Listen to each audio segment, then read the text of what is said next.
Салам достор, сіздер менен окутуу.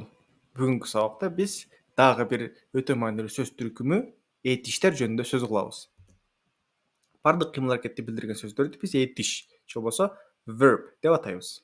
Мисалы, to run, чуркоо, to jump, секирүү. Этиштин алдында to турса, ал баштапкы формасынан турат дегенди билдирет. Мисалы, to play же болбосо to dance. Дагы бир мисал, to write. Бул жазуу дегенди билдирет. Бул баштапкы формадагы этиш. Эгерде жазуу эмес жазды болсо, анда бул этиштин баштапкы эмес өзгөртүлгөн формасы болот. Жана башына to коюлбайт. Англисче wrote болот. Сүйлөмө эсе англисче subject. Сүйлөмө ичинде кыймыл-аракетти аткарган бир зат же болбосо нерсе же болбосо бир адам. Ал этиш менен тыгыз байланышта болот. Этиштер дайыма сүйлөмдө сүйлөм ээсине карата формасын өзгөртөт. Мисалы, кыргыз тилинде деле ушундай. Мен ырдайм, сен ырдайсың, ал ырдайт, алар ырдашат. Эми бул таблицаны карап көрүңүз.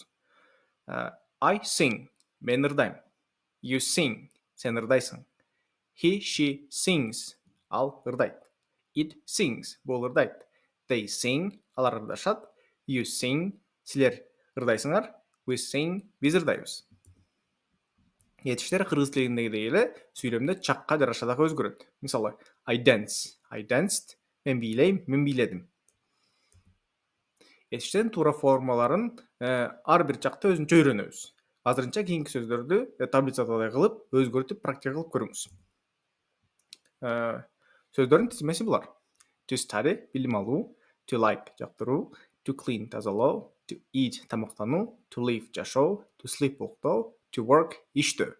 Эми бул сөздөрдү видеону паузага коюп, бул таблица сыяктуу өзгөртүп көрүңүз. Ушуну менен сабагыбыз бүттү. Кийинки сабактарда көрүшкөнчө.